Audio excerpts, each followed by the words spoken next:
What's up guys, once again I'm back again with some more mods for you today. Now, are you tired of remembering which 5 pieces of apparel are the ones you're using? I mean, it's probably the best ones in your inventory, but that's not the point. With this first mod, we're going to be making your inventory management just that little bit easier, and that mod is all-in-one armors. What this mod is going to do is take all 5 of your armor pieces and put them into one equipable item. And you have 4 choices: Brotherhood fatigues with heavy combat armor, Brotherhood fatigues with heavy leather armor, Vault suit with heavy combat armor, and Vault suit with heavy leather armor.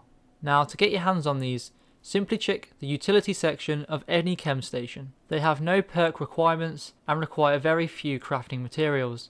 Now, as for upgrades, you only get 1 material and 1 miscellaneous upgrade, as opposed to the 5 you would get if you had all 5 pieces of armor. This is balanced by the fact that the armor itself actually has a lot of resistance, but if it's still not enough for you, you can put ballistic weave on this as well. As well as this, there is also 4 legendary slots, but from my testing, you can only actually equip 1. It will show 4, but you'll only get the effect of 1. And it's not that you'll have one effect stacked 4 times either. Now, I'm not sure if this is intended or not, but one thing I'm pretty sure is not intended is how your left arm disappears using these armors. But as bugs go, I'd rather have this than corrupting my game file like other mods have.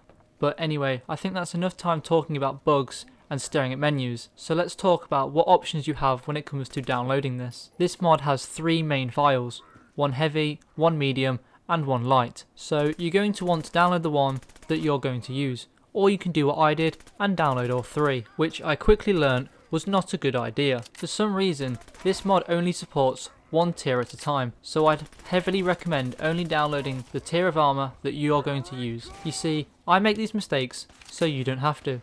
All in all, I really appreciate the convenience of having all 5 of my armor pieces in 1 slot. 99% of the time, I'm either using all leather, all combat, or some other kind of armor. My point is, I'm always using 1 full set of armor, so I find this mod super convenient. Now, the next mod I want to talk about is a quest mod, and that mod is The Big Hunt Goodneighbor Edition. Naturally, making my way over to Goodneighbor, I instantly noticed the new quest board, and instantly I became very confused as to how this mod works. See, I was expecting to accept the quest and then a brand new quest pop up, just like every other quest. But then again, I think my expectations were a bit too high considering the resource for this mod has only been out for a couple of weeks, as of the time of this recording. Anyways, I quickly figured out how these quests work after reading one of the Dr. Amari quests. Her quest read that she wanted some synth components, and as I had some on me, I thought I'd go and see if I could deliver them to her. But instead of delivering the synth components to her, what I actually found was this green holographic footlocker to which I would place the synth components. Now, one thing I really like about these missions, they don't spoon feed you where to find the enemies. The quest will give you a rough location where to find them, but it won't give you the exact location. Also, I'm not going to tell you the location for all of these quests, as that would kind of defeat the purpose of you downloading it. Why download it for yourself if I'm just going to tell you how to complete it? Now, I never lied to you guys. I had absolutely no issue finding any of the locations for any of these missions, and I definitely didn't just run around Boston and around Diamond City trying to look for them. But in all seriousness, some of the enemies for these missions are quite hard to find. I don't know if it's designed that way or if I'm just really bad at the game, but that's how it felt to me. But finally, after a not insignificant amount of time, I actually found one of the enemies. Now, I know I said I wasn't going to tell you where they were, but I think I can get away with this one. Overall, I see some real potential with this mod. At the moment, it only adds quests to Goodneighbor. Hopefully in the future, more mods can be made that add more quests to the other quest boards that have been added by the resource mod. Now, the next mod I want to talk about is actually an add-on pack to a mod that I've reviewed previously in another episode, and that mod is Humble Perks Pack. Now, what this mod is going to do is it's going to add 32 new perks to the game and 1 new skill. This is of course assuming you're already using Be Exceptional, which of course I am, as it's one of my favourite mods I've ever used. I can't actually see myself uninstalling this mod on purpose. Naturally, the first thing I did was put all my points into the new survival skill. Having already had a couple of hours on this character, I had a couple of extra skill points left over that I could allocate. Unfortunately though, I only had 1 perk point to spend, so trying to decide which one I wanted out of the 32 new ones was quite the challenge. Also, with my character being relatively high leveled, I won't be leveling up too often, so I had to make my choices count. One perk I found particularly interesting was Brotherhood to the Bone. Now this has no perk or skill requirements or even a level requirement, but unlike every other perk, it does have a mission requirement. Now I can honestly say that I've been using Be Exceptional for a very long time, and as long as I'm using it, I will be using this mod. If there's one thing I love about RPGs, it's the freedom of choice, and this mod adds so much. Now if I was to give one complaint about this mod, and I understand I'm being really pedantic with this, it's that the perks and skills are now no longer in alphabetical order. Yes, I understand the level of OCD that I'm talking right now, but I'm more than willing to ignore this because the benefits that this mod offers are something that you can't find anywhere else if you're using Be Exceptional. I understand that there are plenty of mods that add new perks or change current ones, but these ones are my favourite.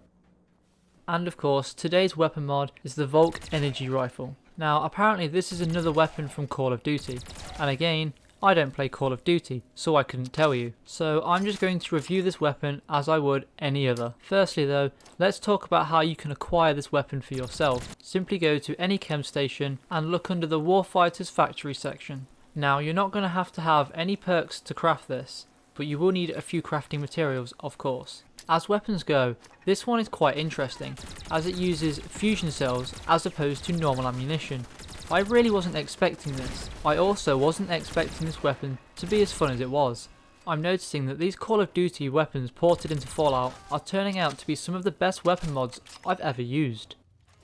Now not only is this weapon fun to use, it also looks insane. I don't think I've ever downloaded a weapon mod with an animated skin, and if I had, I don't think it was doing it on purpose. Probably just a texture issue. But the good things about this weapon don't just end at the visuals. Just listen to the sounds this thing makes.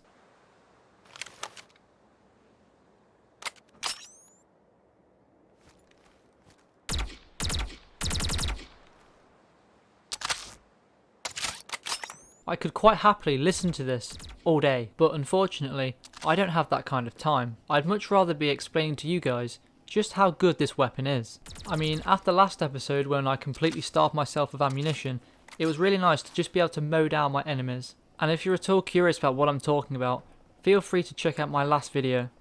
Now, if animated skins aren't your thing, that's been covered too. Simply visit a weapons workbench and change the Volk model. Changing the Volk model will not only change the skin, but will also affect the way it fires. For example, this is the Goliath skin. And of course, taking the Corruption Volk model will make your weapon look and shoot like this.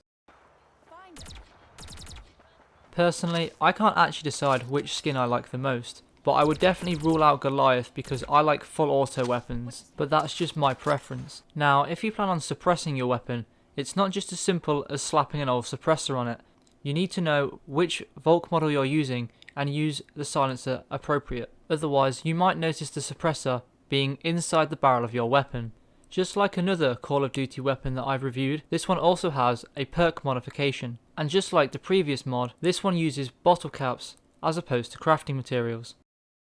Overall, this is one of the funnest weapon mods I've ever used. This is now the second good Call of Duty weapon that I've tried.